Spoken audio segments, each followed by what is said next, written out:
சென்னை திருவல்லிக்கேணியில் தீயணைப்புத்துறை சார்பில் தீயணைப்பு தடுப்பு பயிற்சி முகாம் நடைபெற்றது. இதில் தீயணைப்பு மற்றும் பேரிடர்கால உபகரணங்கள் அனைத்தும் காட்சிப்படுத்தப்பட்டிருந்தன. இதனை பொதுமக்கள் அதிக அளவில் பார்த்து சென்றனர்.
அது மாதிரி யூஸ் பண்ணோம்னா அது ரொம்ப நம்ம எதிர்பார்க்கலாம்.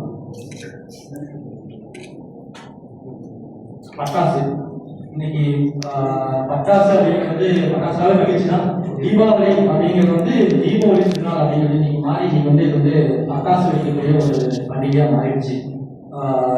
அது போக இன்னைக்கு கார்த்திகை தீபாவளிங்கிறது வந்து ஒரு கன்வெர்ட் ஆகிட்டு வருது. தீபாவளி யூஸ் பண்ணுறதுனால இன்னைக்கு அதுலேயும் பட்டாசு யூஸ் பண்ணுற மாதிரி ஆகிடுது. பட்டாசு பார்த்தீங்கன்னா இன்னைக்கு முதல்ல நம்ம வீட்டில் வாங்கணுமே பக்கத்தில் வந்து குழந்தைகளுக்கு பிரித்து கொடுத்துடலாம். முதல்ல அவங்களுக்கு இது வந்து இது உனக்கு இந்த அக்காவுக்கு அப்படின்னு சொல்லி இந்த மாதிரி எல்லாம் பிரித்து கொடுத்துடலாம். அது பட்டாசு வாங்கிட்டு அதை வந்து ஸ்டோர் பண்ணுறதை எடுத்து ஸ்டோர் பண்ணுறது இந்த பாதிக்கு பிரிச்சுட்டாங்க. வீட்டு பாதி வந்து நம்ம கார்த்திகைக்கு யூஸ் பண்ணிக்கலாம். இந்த மாதிரி வாங்கி ஸ்டோர் பண்ணுறது. அதே மாதிரி குழந்தைங்களுக்கு வந்து பட்டாசு வெடிக்கிறத ப்ராப்பராக சொல்லி கொடுக்கலாம் வெடிக்க வைக்கிறது. காட்டன் கிளாத் போடாமல் வேற கிளாத்தெல்லாம் யூஸ் பண்ணுறது. இந்த அம்பரலா குழந்தைங்க ஃபஸ்ட்டு கேட்குறது இந்த அம்பரலா இதெல்லாம் கேட்பாங்க, கவுன் கிளாஸ் கேட்பாங்க. அது நல்லா பெருசாக இருக்கும். அவங்க போகும்போது வரும்போது எதெல்லாம் கொடுக்கும்போது ஹாஸ்பிட்டல் கூட அவங்களுக்கு ஃபயர் பண்ணுறதுனால அபாயம் ஆகும். அதனால் அவங்களுக்கு வந்து காட்டன் கிளாஸ் மாதிரி யூஸ் பண்ணி அவங்க கூட வந்து அவங்க பட்டம் படிக்கும்போது பெரியவங்களுக்கு கூட கிடையாது. தண்ணி வச்சுக்கணும் வாடியில். அவங்களுக்கு எதனால ஃபயராகுது ஏதாவது தீக்காயம் ஏற்படுதுன்னா அதுக்கு வந்து உடனடியாக யூஸ் பண்ணாமல் வச்சுக்கணும். தீக்காயம் ஏற்பட்டால் முதல்ல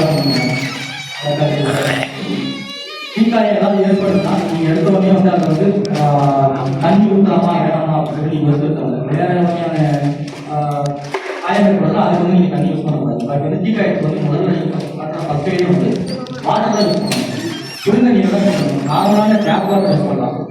ஃப்ரிட்ஜ் வாட்டரோ வேற ஏதாவது யூஸ் பண்ண தேவை. அவங்களுக்கு தண்ணி கொடுத்தோம்னா ரொம்ப தீக்காயம் பண்ணுறது தண்ணி குடிக்க போதும்னா தண்ணி சொல்லிட்டு அவங்களை வந்து மசேஜ் பண்ணிட்டு அவங்களை வந்து ஃபர்ஸ்ட் எடுத்து பக்கத்தில் இருக்க நியர்பை ஹாஸ்பிட்டல் அதுக்கு போய் ட்ரீட்மெண்ட் பண்ணலாம்.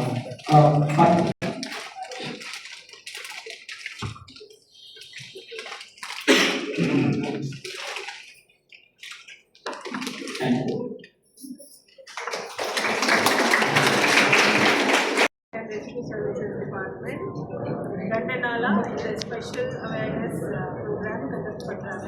கம் அண்ட் லேர்ன் அப்படின்னு சொன்னால் வாங்க கற்றுக்கொள்வோம். பொதுமக்களுக்கு நியரஸ்ட் ஃபயர் ஸ்டேஷனுக்கே போய் ஃப்ரீ ஆஃப் காஸ்ட் நேற்று சாட்டர்டே சண்டே நீங்கள் இந்த ப்ரோக்ராமில் கலந்து கொள்ளலாம். அங்கே உங்களுக்கு பேசிக் ஃபயர் சேஃப்டி டிப்ஸ் சொல்லிக் கொடுக்குறாங்க. ஒரு புக்லெட் ரெடி பண்ணி கொடுத்துருக்கோம் எல்லாருக்குமே. அது மூலமாக வீட்டுக்கு போய் மற்றவங்க வீட்டில் யாரும் வராமல் போயிட்டாங்க இதுக்கு அவங்களுக்கு அவங்க சொல்லி கொடுக்கலாம். ப்ராக்டிக்கல் டெமான்ஸ்ட்ரேஷன் கூட காட்டுவோம். ஃபயர் சேஃப்டிக்காக இந்த ஃபயர் ப்ரிவென்ஷன் பற்றி தெரியணும் ரொம்ப முக்கியம். அதே சமயத்தில் ஃபயர் வந்தாச்சுன்னா இனிஷியல் ஸ்டேஜில் அதுக்கு என்ன பண்ணுறது அதே தெரிஞ்சுக்கிறதுக்கு ரொம்ப முக்கியம். ஸோ இதுக்காக தான் இந்த ப்ரோக்ராம் போயிட்டுருக்குது. அடிக்கடி பண்ணுவோம். எங்கள் டைம் இப்போ இன்னைக்கு பண்ணிட்டு இருக்கோம். மறுபடியும் ஃபியூச்சர்லேயே பண்ணுவாங்க. தீ தடுப்பு பாதுகாப்பு விழிப்புணர்வு பொதுமக்களுக்கு எவ்வளோ அவசியம் நினைக்கிறீங்க? குறிப்பாக இப்போ நம்ம தீயணைப்பு துறை சார்பில் மட்டும் பண்ணிட்டு இருக்கோம். இது உள்ளாட்சித்துறை உள்ளிட்ட மற்ற துறைகளோடு இணைந்து எல்லா மக்களுக்கும் போய் சேர்ற அளவுக்கு ஏதாவது நடவடிக்கை எடுக்க போகிறோம். தீ பாதுகாப்பு பேசிக்கலி ஃபயர் சர்வீஸோட டியூட்டி தான், ரெஸ்பான்சிபிலிட்டி தான். அதுக்கு தொடர்ந்து இன்னைக்கு மட்டும் இல்லை, நேற்று மட்டும் இல்லை, எப்பவுமே பண்ணிட்டு இருக்கோம். ஆனால் இந்த மாதிரி ஒரு டைம்க்கு ஸ்பெஷல் ரைட்ஸ் இருக்கும். ஸோ ஒவ்வொரு ஃபயர் ஸ்டேஷன் அவங்க இதுக்கு பண்ணிகிட்டே தான் இருப்பாங்க. இது என்ன இது 2 நாள் தமிழ்நாட்டு முழுவதும் டைம் பண்ணுறதுனால இது ஸ்பெஷல் ரைட்ஸ் பேர் கூட ஸ்பெஷல் ரைட்ஸ் வந்து மந்த்லி இல்லை வாரத்தில் ஒரு நாள் பொதுமக்களுக்கு வந்து ஓப்பனாக வந்து கம்யூனிட்டி பக்கத்தில் இருக்கக்கூடிய கற்றுக்கலாம் நம்ம ஏதாவது ஒரு பண்ணுறதுக்கான வாய்ப்புகள் இருக்காங்க. அதுதான் சொல்றேன், எப்பவுமே பண்ணுவாங்க. ஒரு ஃபயர் ஸ்டேஷன்ல இருந்து அங்கே இருக்கிற லோக்கல் சூழ்நிலைக்கு தகுந்த மாதிரி ஸ்கூல்ஸ்க்கு போவாங்க, காலேஜஸ்க்கு போவாங்க, ஹாஸ்பிட்டல்ஸ்க்கு போவாங்க, இண்டஸ்ட்ரீஸ்க்கு போவாங்க. அவங்க அவங்க கண்டினியூஸ் படி சூழ்நிலை பற்றி போயிட்டு தான் இருப்பாங்க எப்பவுமே. நினச்சிக்கிறது அப்படின்னா பொதுவாகவே சி அப்படிங்கிறது குறிப்பாக வெளியில் கார்கிட்ட அதே போல் பொது இடங்களில் வரக்கூடிய நீராக வந்துட்டு டேஞ்சர் அப்படிங்கிற மாதிரி பேசுகிறாங்க. ஆனால் சார் சொல்லி இந்த மாதிரி ஏசியில் இருந்து செய்யக்கூடிய கேஸ் சரி, வீட்டில் இருந்து செய்யக்கூடிய கேஸு மின்சாரத்தில் இருந்து செய்யக்கூடிய சி அப்படிங்கிறது எல்லாமே டேஞ்சராக இருக்குது. இது சம்பந்தமான விழிப்புணர்வு மற்றும் அடுத்த கட்ட ஏதாவது முயற்சிகள் ஏதாவது இன்னும் அதிகமாக மக்களுக்கு விழிப்புணர்வு தேவைப்படி பண்ண இருக்கும்.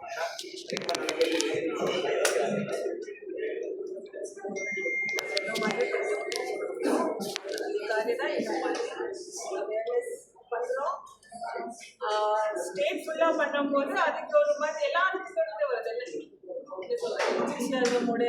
இப்போ இதுலயே பார்த்தீங்கன்னா நேற்று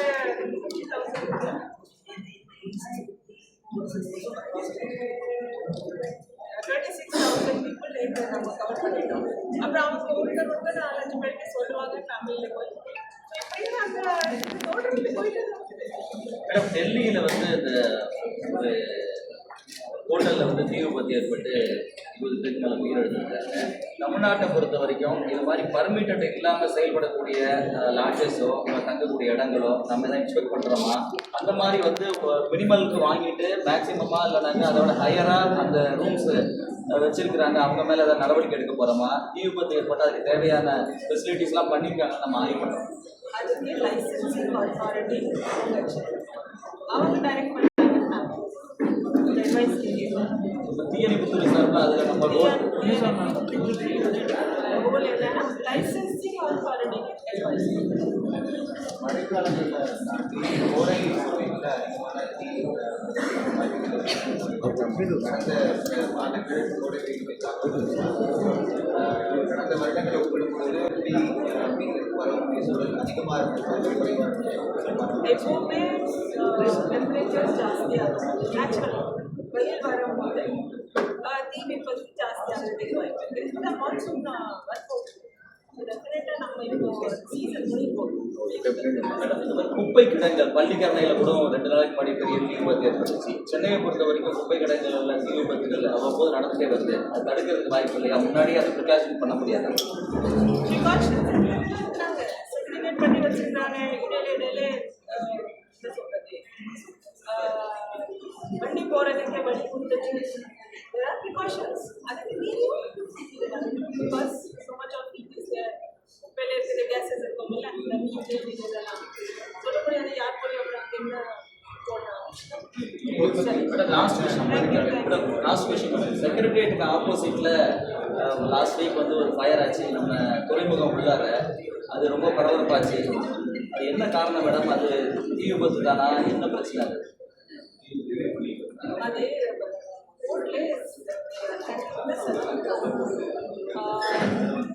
டிரான்ஸ்போர்ட் ஆகுது சல்ஃபர். அது அவங்களுக்கு ஒரு வழி இருக்கும் ஹேண்டில் பண்ணுறது. So sulphur also will react to the heat. அதனால அவங்க அது சீக்கிரமாக அடிச்சாச்சு.